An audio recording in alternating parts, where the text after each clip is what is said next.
This is going to be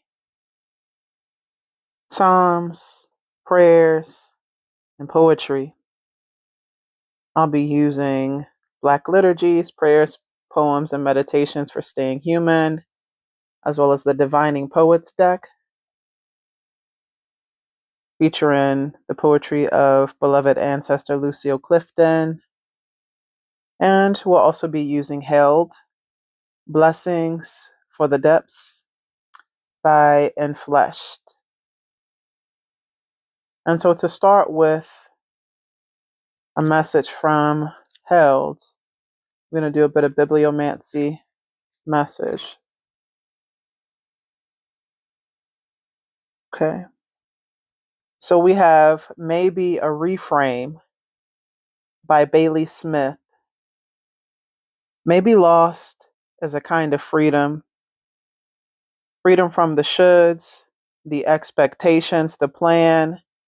Maybe lost and grace are really sisters, companions that journey with us as we seek and weep and repeat. Lost descends with merciless tenacity and holds on tight.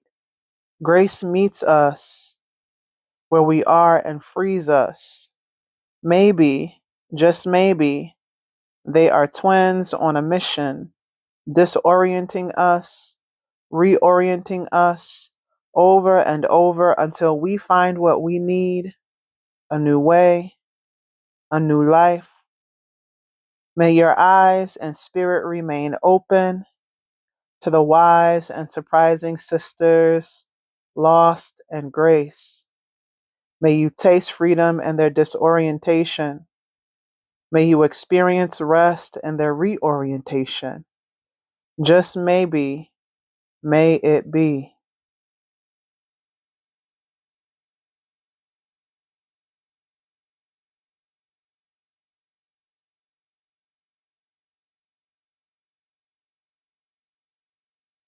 The Work That Is Theirs to Do by Joanna Fontaine Crawford.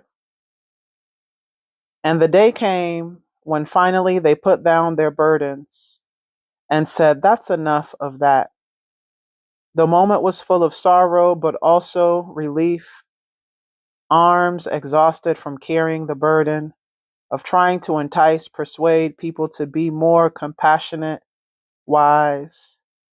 They continue their own work of building a world more just, but were freer, lighter. The responsibility for others' thoughts was gone. They taught through their actions for anyone willing to read their lives.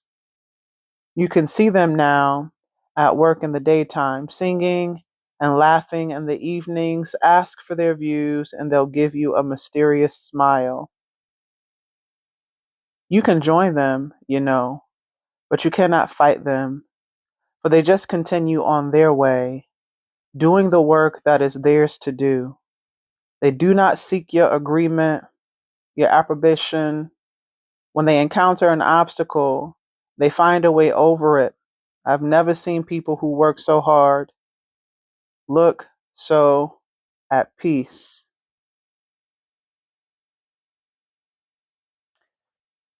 Rebirth Benediction by Camille Hernandez.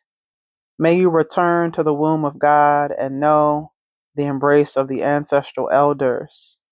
Be revived in their atmosphere. Flow aimlessly in their gravity of her love. Their lullabies will be your constellation maps, their prayers your guiding light. Taste the water of his nourishing force. May the salt, dust, and depth-filled hope be on your tongue. And when you shatter, because it is inevitable, search out the sewing kit she keeps hidden under the stairs of her ribcage, the one concealed in a tin cookie container.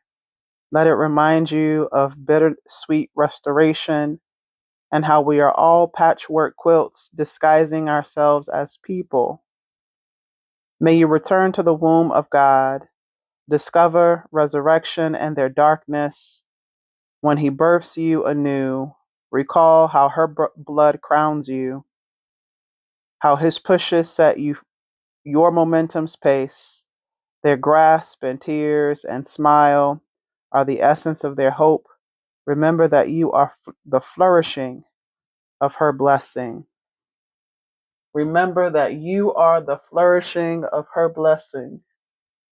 Remember that you are the flourishing of her blessing. And now we'll get some poetry from Lucille Clifton. Today we are possible. May that be your reminder. Today we are possible. When life feels impossible, when conditions feel impossible, when surviving feels impossible, when circumstances feel impossible, when your tasks feel impossible. Today we are possible. You are possible. May you be reoriented to the possibility that is you as needed. When you want to know who is supporting you ancestrally, who believes in you, who's guiding you, who's championing you, we have this quote here: all of us are, all of us. Who hears my cries? You ask the ancestors. All of us are, all of us. Who is witnessing me? All of us are, all of us. Who cares about my struggles and my suffering? All of us are, all of us. Who cares about the intergenerational burdens and traumas and grievances that I've been wading and moving through and carrying? All of us are, all of us. May you never feel isolated in your lived experiences again, trusting and knowing that the ancestors witness you, they be with you, and they're responsive to your internal and external happenings and life unfolding. We have a changed changer. I continue to continue. A changed changer. I continue to continue. The gift of persistence. The blessing of persistence.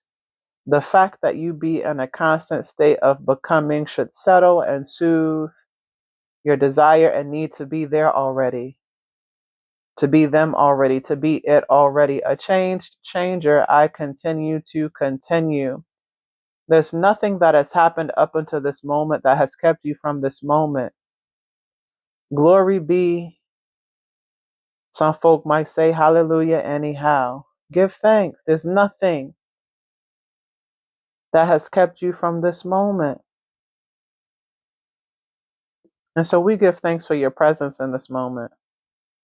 The small gatherings gathered in joy or sorrow, the small gatherings gathered in sorrow or joy. And sometimes it's a and, not but. Grief and joy must coexist. This is a belief that I maintain. The small gatherings, the moments where you pick up the fragments of you, the moments where you pick up the pieces to that project, the pieces to the thing you were writing, the pieces to the puzzle. Wherever you be, when you have the courage to gather the whole of you and honor the spectrum of your humanity, because sorrow and joy are but the spectrum of emotional expressions that we experience. So remind yourself that your emotion states occur and happen on a spectrum as needed.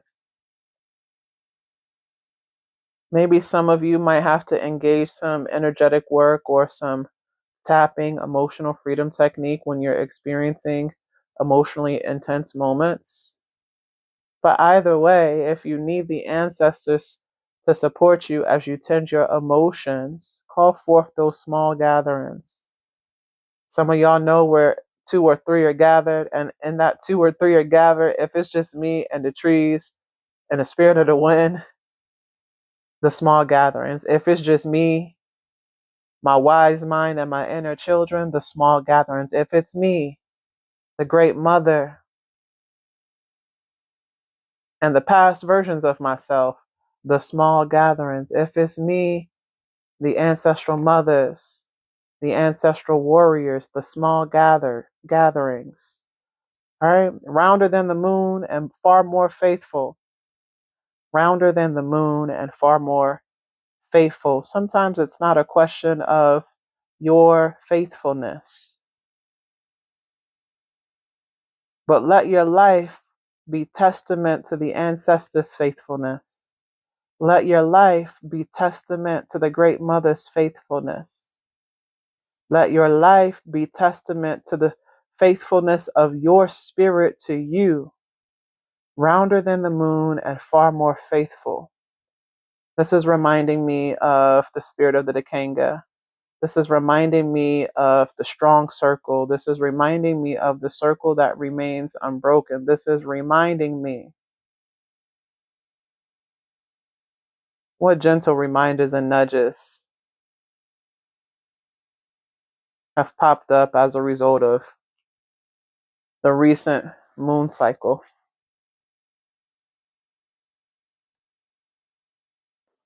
And now we're going to offer some Psalms. You don't have to work these. Consider the context, your tradition, and resonance. It could also just be some nudges in terms of things that are stirring for us collectively or ancestrally.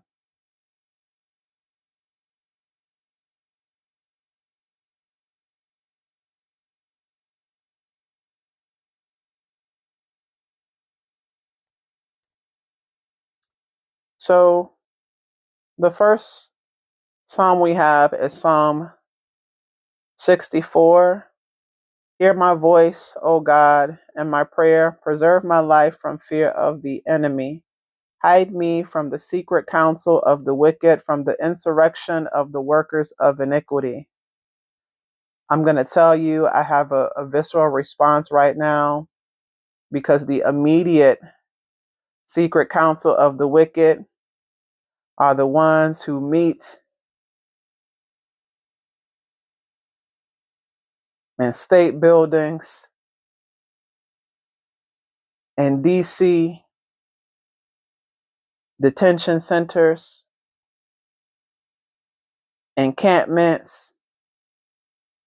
This is not limited to somebody don't like me, somebody don't want to see me succeed.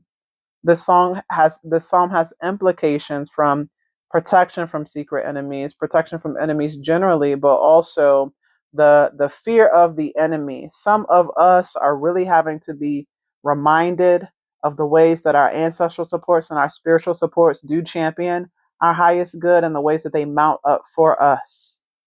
And so, yes, sometimes there are some responses that, sure, a fear-based. What is a fear-based response to someone who has a generational disposition to survival because of the trauma that their people have gone through, because of the nature of genocides that are ongoing, right, and that have happened to their peoples historically. I'm not saying that you need to stop being afraid, but I am suggesting that some of us already have proof that our ancestors and our spiritual supports and the divinities and gods of our understandings, that they are showing up for us despite the chaos, despite the uncertainty, and despite the overwhelm.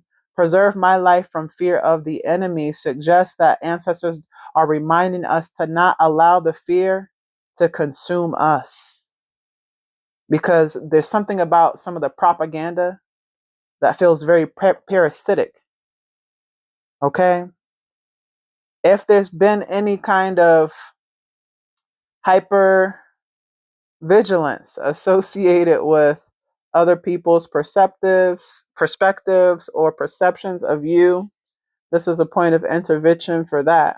But this also suggests right? That maybe something got to be water off your back. Maybe you do need to have some energetic shields or energetic barriers or something that can reflect, right, out what may be in scent, right? That this very much feels like a protective measure or means or point of intervention. Okay. But also, you go read the full psalm for yourself and see what other implications it might be for you and for your people specifically. We also have Psalm 36 and Psalm 37. Hmm.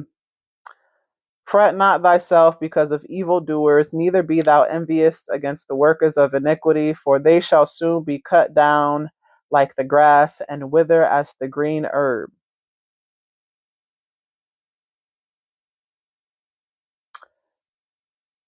Let not the foot of pride come against me, and let not the hand of the wicked remove me. There are the workers of iniquity fallen. They are cast down and shall not be able to rise. Do you get the theme here? Psalms 36 and 37, there's implications for the intervention of envy, intervention of jealousy, intervention of gossip, intervention of bad mouth. You know, if you sometimes we do have to be attuned to some of our visceral and bodily responses. I am from the South, and so sometimes when there's been something that's projected onto us or stated about us, we would call that somebody putting their mouth on you. And so in this moment, when you have a kick up or like the excessive criticism, or you're like, what I'm saying, like nothing is satisfactory for you, or you're questioning everything. I wonder if that could be indicative of somebody got their mouth on you, or if there's been some projections that you've kind of taken on, or if you've been in a space or environment where you have absorbed or picked up somebody else's sentiments, whether they were spoken or unspoken. Either way it goes, some of you may be needing to clean some bitter words off of you. Some of you may be needing to clean some gossip off of you. Some of you may be needing to clean something that was spoken over or against you off of you. This doesn't necessarily have to be something that was recent either. This could be something that, as a result of the healing work and things that you've been doing and tending, that kind of bubbles up and comes up. And when you think about that criticism or that insecurity or that thing, that's the opportunity to clean it off of you. For whatever reason, it's given Dora the Explorer swiping, no swiping. Okay, that's not my territory. I can give that back, send it back to where it came.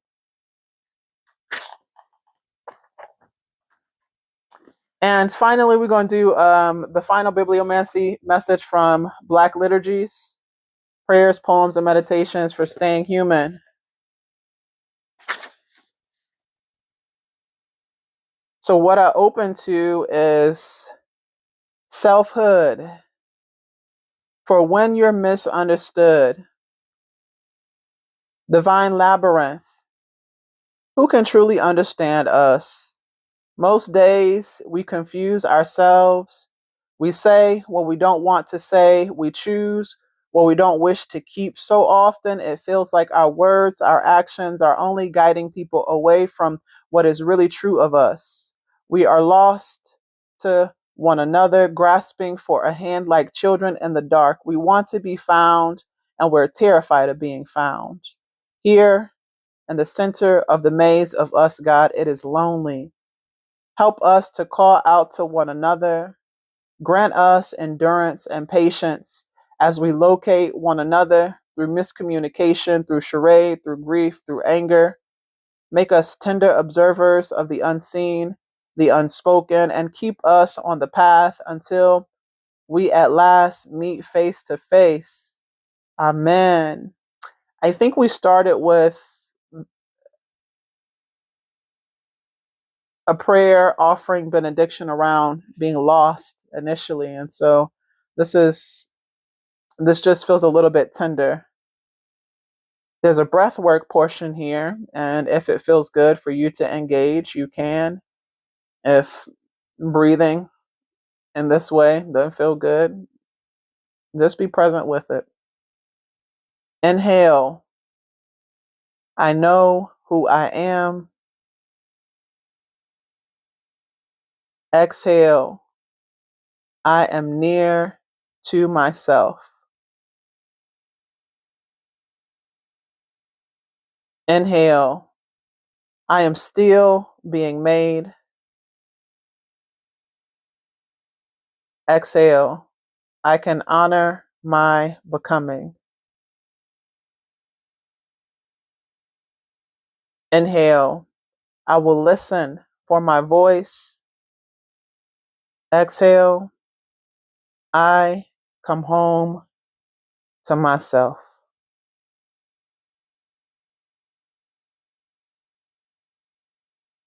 I know who I am.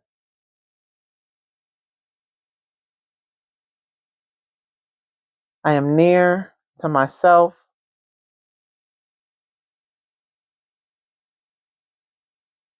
I am still being made. I can honor my becoming. I will listen for my voice. I come home to myself.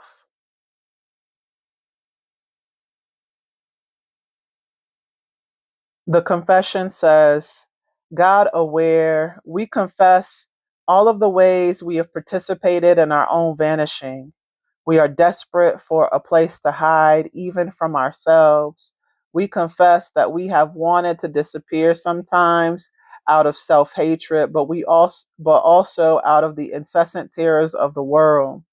We have fled from our own interior worlds, afraid of what we might suffer if we become honest.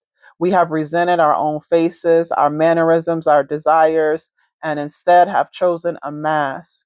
We believed this mask to be necessary for our survival, but we know now it was erasure. Rescue us from those illusions that are not for our protection and forgive us for all the ways we demand that others hide or mask in our presence. Have mercy on us that we may stay near to our own souls.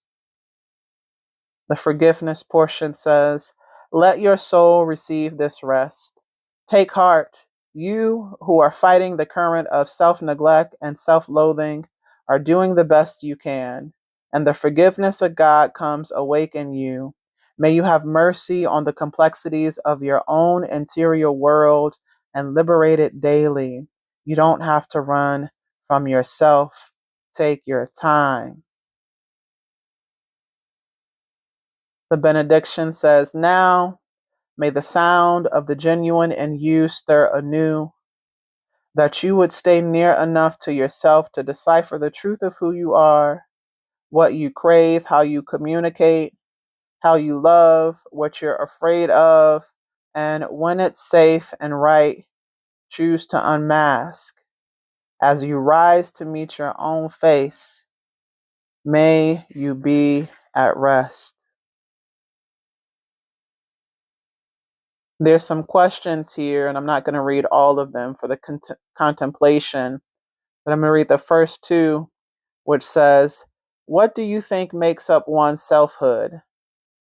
How much is a result of what has happened to us, and how much do you believe is inherent? Does it matter to you that the two be distinguishable? We often spend a great deal of energy trying to manufacture a singular static self. Try a small practice of daily attunement. Pause, breathe. What is true of you today? What do you hear when you listen? What is true of you today? What do you hear when you listen? I hope that you can come back to this as needed, whenever needed. Thank you for listening and engaging. Take good, intentional care of yourself. Go in peace. Go in power. Be empowered of your selfhood.